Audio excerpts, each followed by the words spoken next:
For the second time in 2 weeks, police hauled off a 6-year-old child from school. This time, it was a kindergartner in Indiana. He's charged with battery and intimidation.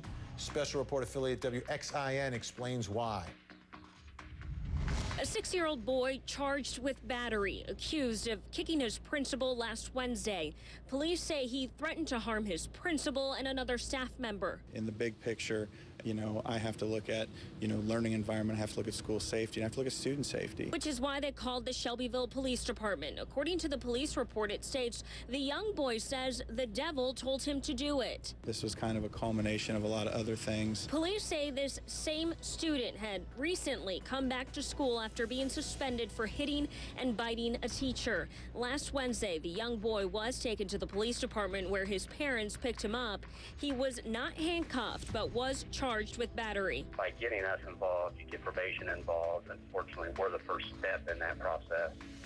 And, by the kid being charged with battery, now probation is able to be in the mix and hopefully get this kid the help he needs to combat these issues that he's having that's causing these outbreaks. Principal Pat Lumley says calling the police department was a last resort. I don't get into elementary education because I want to see bad things happen to small children. I love all the kids, and this student is a good student, just having some difficulties. This story reminds me of another 6-year-old who was arrested 2 weeks ago for throwing a tantrum at a Georgia elementary school. Celicia Johnson accused of tearing items off the wall, throwing furniture, knocking over a bookshelf that injured the principal. When a police officer couldn't get her to calm down, that 6-year-old was handcuffed and taken downtown to the police station. I want to hear from you on this one. 2 kindergartners arrested at school the past 2 weeks. What do you think about all this? We're taking your calls, 877-TEL-HLN. Let me bring in my guest, psychotherapist Robbie Ludwig, Rufus Griscombe, a parenting expert and co-founder of Babbel.com, and Dom Giordano joins us on the phone. He's a former teacher and an education and parenting expert. Ooh, and we need some expertise. Rufus, I want to get your quick reaction here to what's taking place. 2 weeks, 2 arrests, 2 6-year-olds thrown in a paddy wagon and brought downtown. Well, we had a post on Babbel about this Celicia Johnson arrest, and we had a huge number of comments from our readers. And about, I'd say it was about 50-50, maybe more than half, I would say, of the readers supported the police action and thought that in that situation there was nothing more, that surely the principal had exhausted all other options. From my personal view, I have children, I've been bitten, these things happen, all parents experience tantrums. The advantage of being an adult is that you have longer arms and you're larger, and you ignore them and you let them calm down. So I would say contact the family first. Robbie Ludwig, do these arrests have some sort of deterrent effect on a 6-year-old, like, oh, next time I'm not going to throw a tantrum? Well, one would hope so, and it certainly would be a huge sign to the parents that something is drastically wrong and needs to be addressed. Because as we know, anybody who has kids, we know that how kids sometimes act within the home is very different than how they act outside of the home. So although kids may throw tantrums at home with their parents and siblings, outside, in the outside world, they know that they have to behave under a different set of rules, and most kids can do that. The child who can't, we need to seriously look at, and I'm sure that this was not the first line of defense. I'm sure this child was noted as being a problematic child. Barbie's in Alaska tonight. Barbie, your thoughts, your reaction tonight. Yes, I have a granddaughter who was, from the time of about 3 or 4, was acting out like this. And at one point, she had a cast on her arm, my granddaughter did, and she was even beating the police up with it. It's taken 5 police when she was 6 years old to get her out of a building and into a police car. Wow. 5 of them. And she has been known to beat up other little kids and she's really mean. She's a very mean, evil child, and I don't know why. She is now 9 years old and has learned to be she steals, and she knows how to panhandle and all those kinds of things. So yikes, I think Barbie. it gets progressive, and I think they definitely were in the right to. I think they should scare them even more by putting them in a cell, handcuffs, the whole deal. I have no problem with that. Thanks for the call, Barbie. Stay warm up there in Alaska. My goodness. Yikes. All right.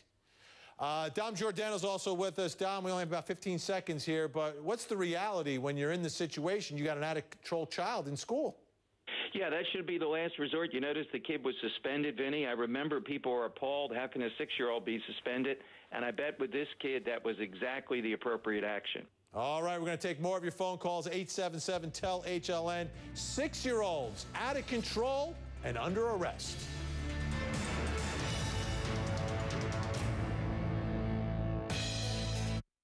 2 6-year-olds arrested in the past 2 weeks. What do you think about all this? 877-TEL-HLN. Robbie Ludwig is with us, psychotherapist, 6-year-old. What makes a 6-year-old get that out of control? What makes a 6-year-old kick a principal, threaten to kill him? It's a good question. I mean, clearly there could be lots of potential reasons. One, is this an abused kid? Are we identifying potential characterological disorders, personality disorders, mood issues? Does the kid have autism? There's aggression that's not being handled in an appropriate way, and these are the things that would need to be identified by a professional so that the appropriate intervention can be made. Cynthia's in Indiana tonight. Cynthia, your thoughts? I'm just thinking that the penal system probably isn't the way to go, but possibly counseling, of course. Not the police first, though. It seems like a backwards way to go about getting counseling. You know, like maybe the counselor, child services, that sort of thing. Maybe report it to police so there's a record, but, you know, taking them to jail, I don't know about a 6-year-old, really. Yeah. Cynthia, thanks so much for the call. Dom Giordano, education parenting expert. Dom, and sometimes principals and teachers are in a tough spot, right? Because if you've got a physically out of control child doing things, you are sort of restrained about what kind of force you can use to try to control the child. Yeah, that's exactly it, Vinny, that they're afraid they'll be sued. They're afraid there could be, God knows, because, you know, the parents probably in this situation are a difficulty or a problem. You don't want to have to engage with them. I think it's draconian. We don't want to set a protocol up. I don't hope this is not a protocol where we're going to this across the country, more and more of them doing it. That's ridiculous. But you're right. It just shows you, that guy, if I read the guy that we just played, sounded like a decent enough guy. Didn't seem like a wacko wanting to go to extreme measures, but he's pushed into this type of thing by a system that allows him, with all kinds of lawyers around, not to have many options. Rufus from Babbel.com, co-founder. How would you, how much responsibility would you put on this 6-year-old's parents? I mean, I think it should be all about the parents. It seems to me the first phone call should be to the parents, the second phone call maybe to another relative, but I think the parents are the people best capable of subduing the child and dealing with the situation. I don't know that police officers are trained in dealing with 6-year-olds. You know, I think that's something that we parents deal with on a daily basis and that schools deal with. I mean, clearly the principal had the best of intentions, but one would hope that this was the absolute last resort. Absolutely. Well, Robbie, Rufus, Dom, thank you all so much. Appreciate it.